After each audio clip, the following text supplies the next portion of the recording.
আমরা খেলোয়াড়দেরকে ভালোবাসি, আজও পর্যন্ত তারা একবার বিশ্বকাপ খেলা পুরস্কার আনবে দূরের কথা, সার কাপটাও তারা আজও পর্যন্ত দেশে আনতে পারে নাই, ঠিক কিনা?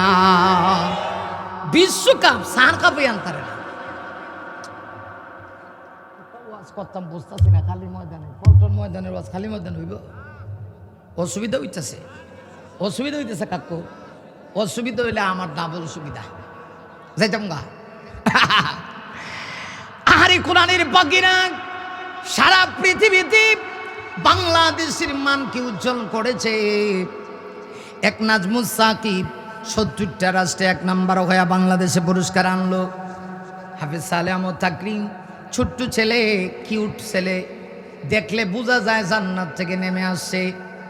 একজন হাফেজ সালেহ আহমদ তাকরিম সারা পৃথিবীর মধ্যে কোরআনের মাধ্যমে বাংলাদেশের মান সম্মানকে সারা পৃথিবীতে পৌঁছে দিল।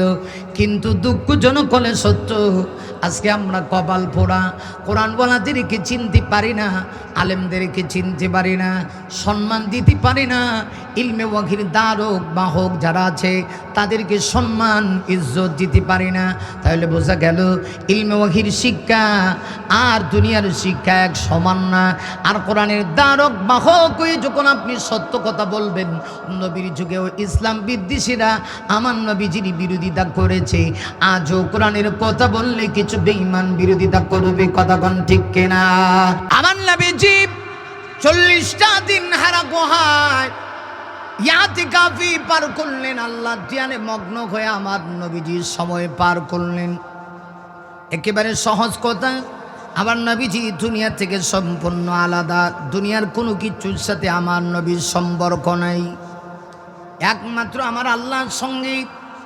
আমার নবীজি আল্লাহর সঙ্গে সম্পর্ক স্থাপন করেন, প্রয়োজন ছাড়া নবীজি খানা পিনা পর্যন্ত গ্রহণ করেন না।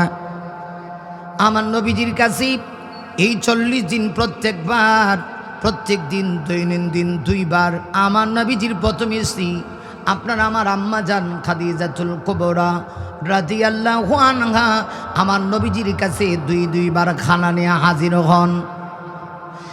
আরে মুমিন, আমার নবীজি এমন একজন স্ত্রী পেয়েছিলেন, আম্মা জান খাদিজা ছিল আমার নবীজির বিপদের দিনের সঙ্গী। আম্মা জান খাদিজা আমার নবীকে এত ভালোবাসেন, পৃথিবীতে কোনো নারী এমন ভালোবাসা তার স্বামীকে দিতে পারে না। এই কথা কয়, কথা কসকারে বাবা, মারাত্মক সমস্যা। এই ওয়াজ হিট উড়াই থেকে কত কষ্ট লাগতেছে, গাড়িটা উড়াই থেকে আমি বুঝতেছি। আর এখানে কথা কস, আমার নবীজি আম্মা জান খাদিজার অবদানের কথা আমার নবীজি কখনো বলতে পারবেন না, কারণ আমার নবীজির যত স্ত্রী ছিলেন সবাই আমার নবীজির বিপদের সঙ্গী ছিলেন না, সুখের দিনে সবাই ছিল। কিন্তু আমার মা আম্মা জান আমার নবীকে এত ভালোবাসতেন, তিনি আমার নবীর বিপদের সঙ্গী ছিলেন। আমার নবীর উপরে কোরআন নাজিল হবে তখন আমার নবীজির বয়স ছিল ৪০ বছর। আমার মা আম্মা জান খাদিজার বয়স ছিল তখন ৫৫ বছর। ১৫ বছরের বয়সের ডিফারেন্স। আমার মা ৫৫ বছরের একজন বয়স্কা মহিলা হলো আমার মা আম্মা জান খাদিজা। ও মা, আমি প্রসঙ্গত এই ঘটনা টেনে এনেছি জুনলি মা গো, গভীর রজনীতে সব মানুষ ঘুমাইলেও তোমরা ঘুমাও না। মা গো, তোমরা একটু মনোযোগ সহকারে আজকের ওয়াজটা শোনো।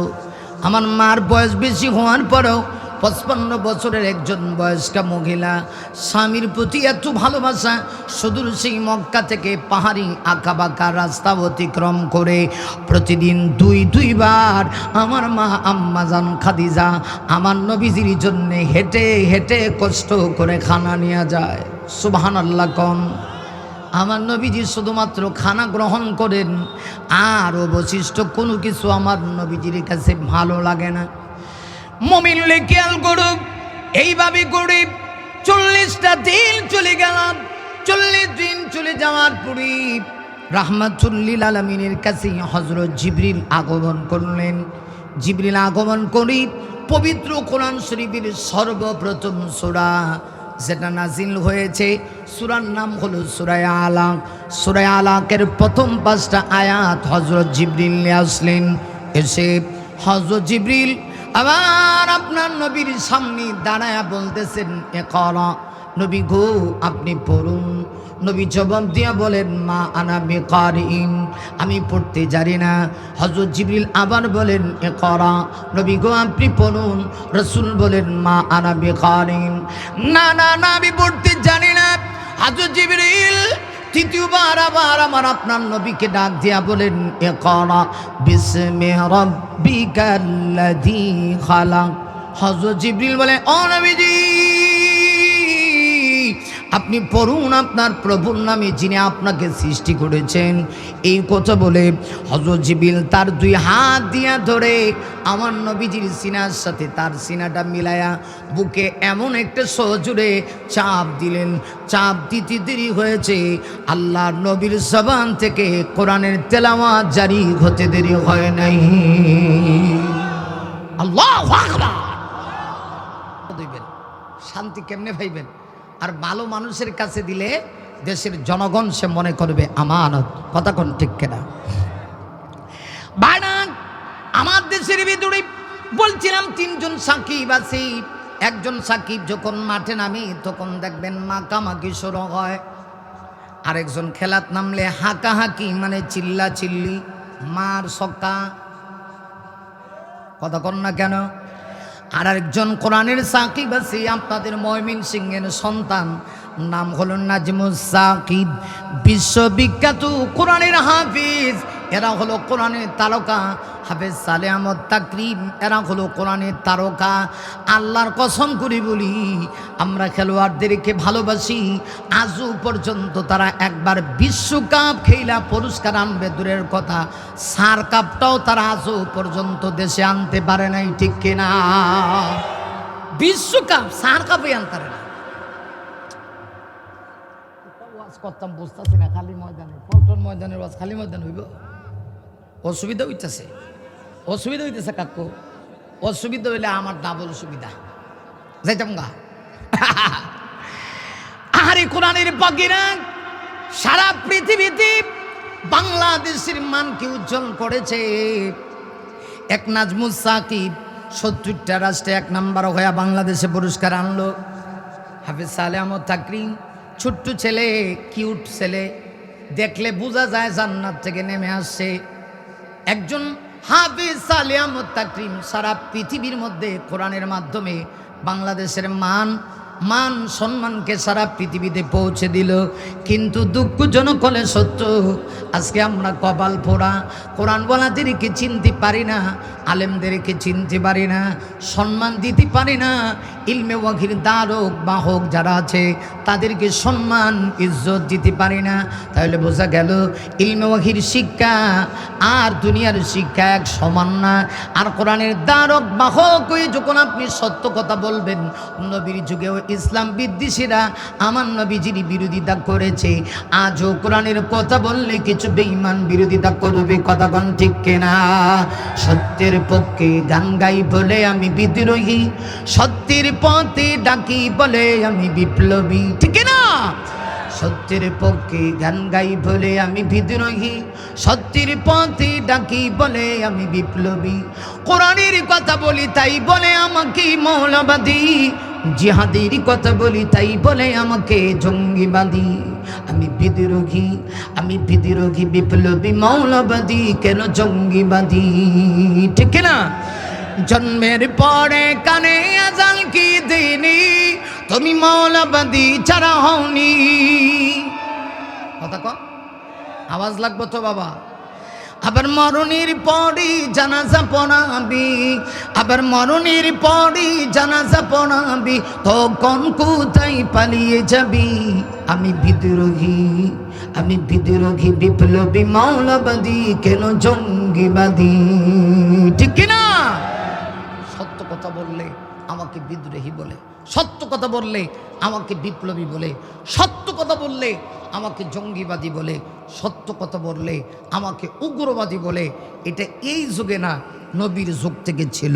খেয়াল করেন, কোরআন যখন কিছুদিনের জন্য নাজিল হওয়া বন্ধ হয়ে গেল, হযরত জিবরিল যখন আমার নবীজির কাছে আসে না, তখন মক্কায় আমার নবীজির একটা বিরোধী পার্টি ছিল। এই বিরোধী পার্টির প্রধান ছিল নবীর আপন চাচা, নাম ছিল আবুল আহাব। নাম কি? আমি গুতা দিয়া কই আবুল আহাব্বা, আবুল আহাব না, আবুল আহাব্বা। আবু জাহাল কইবেন না, কইবেন আবু জাহিল্লা, ঠিক কিনা? আবুল আহাব্বা আমার নবীর আপন চাচা, দূরের না, একেবারে কিন্তু আমার নবীজির আপন ছিল। মুমিনরে জ্ঞান করো। আরে কিছুদিনের জন্য নবীর কাছে যখন ওহী আসা বন্ধ হয়ে গেল, আমার নবীজির সময়টা বড় কষ্টে যায়। আবুল আহাব এসে ডাক দেয়া কয়, মুহাম্মদ সাল্লাল্লাহু আলাইহি সাল্লাম, বাতিজারে, তোমার কাছে যে একটা শয়তান আসতো, শয়তান বলতে জিবরাইলকে বোঝায়। ডাক দেয়া কয়, বাতিজা, তোমার কাছে যে একটা শয়তান আসতো আমি শুনেছি, এই শয়তানটা এখন নাকি আর তোমার কাছে আসে না। বুঝতে পেরেছি বাতিজা, তোমার আল্লাহ মনে হয় এখন আর তোমাকে ভালোবাসে না। আচ্ছা একটু খেয়াল করেন, আমার নবীকে যখন এই কথা বলেছে, নবীজি কি পরিমাণ কষ্ট পেয়েছে, আমার নবীজি কি পরিমাণ আঘাত পেয়েছে। ডাক দেয়া কয়, মুহাম্মদ, ও মুহাম্মদ, তোমার কাছে যে শয়তান আসতো এটা কেন আসে না? আরে চাচা যেমন তেমন, মুমিনলে খেয়াল করু, তাফসীরে কিতাবে লেখে নবীর চাচিটা আরো খারাপ ছিল। পুরুষ খারাপ হইলে একটা লিমিট থাকে, নারী খারাপ হইলে এটার কোনো লিমিট নাই। এটা আওয়াজ বুঝি রাইট করুন যায়, ঠিক এক করে বই থাকেন, জোরে আওয়াজ দেখুন, ঠিক নেই। পুরুষ খারাপ হইলে একটা লিমিট আছে, নারী খারাপ হইলে লিমিট থাকে না। হ্যাঁ, একটা দেশ ধ্বংস করার জন্য একজন নারী যথেষ্ট। এবার মনে হয় ওয়াজ কমন পড়ছে। ও ঠিক, তাহলে আমরা পুরুষ থাকতেও লাভ নাই। এখনো আমরা পুরুষ হইয়া হিজরত দলে ঘুরে রয়েছি, না এই দিক না এই দিক। আজ পর্যন্ত আমাদের কপালে একজন পুরুষ প্রধানমন্ত্রী আমরা কপালে মিলছে না। আল্লাহ জানে আর কতদিন মিলব। আমরা যে জাতির যে এত কপাল ভরা, এত খারাপ। পুরুষ যদি খারাপ হয় লিমিট থাকে, নারী খারাপ হইলে কিন্তু লিমিট থাকে না।